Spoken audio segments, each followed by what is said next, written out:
tapos salt, sal, at lemon. So, ayan, may tumat tayo, filfil barid, at saka basal, mga baharat natin at spicy, may tomato paste, at potatoes, lemon juice, 2 lemon yan, tapos itong olive oil. So, ayan, blender natin, maya-maya.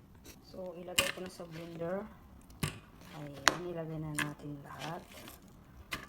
So, ayan na lahat. So, ayan mga baharat natin, ilagay ko na rin. So, ayan.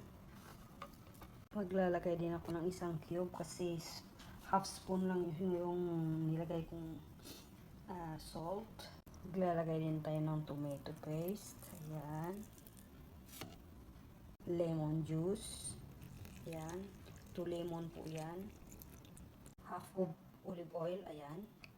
Ayan na. So, ayan. I-blender na. So, ayan na. Ilagay ko na yung ginawa natin. So, ayan. So, ayan na. So, ayan. Mix natin.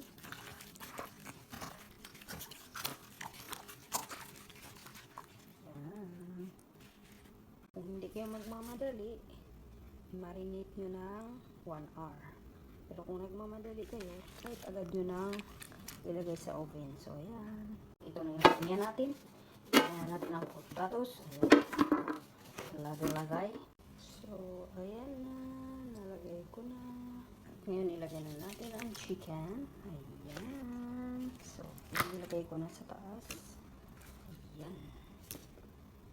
Ayan. Ilagay na natin. So, ayan. Ayan, lagay na natin ang butter pepper. So, ayan. Ilagay ko na yung butter pepper. Kaya to. Ayan. Pagkatapos, maglalagay din tayo ng foil. Ayan. So, ayan. So, maglalagay tayo ng 1 hour and 30 minutes.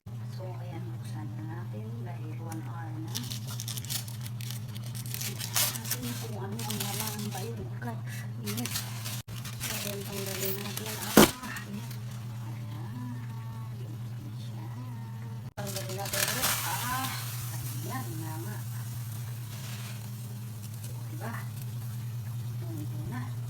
So, ayan, may kubos na para sa dijudge. So, ayan, ito na ang ating chicken potato oven. So, ayan na. Nasasahan na. Ready to akil na. Ready to akil with kubos na ito. Pwede rin ito sa kanin. O, diba? So, ayan na.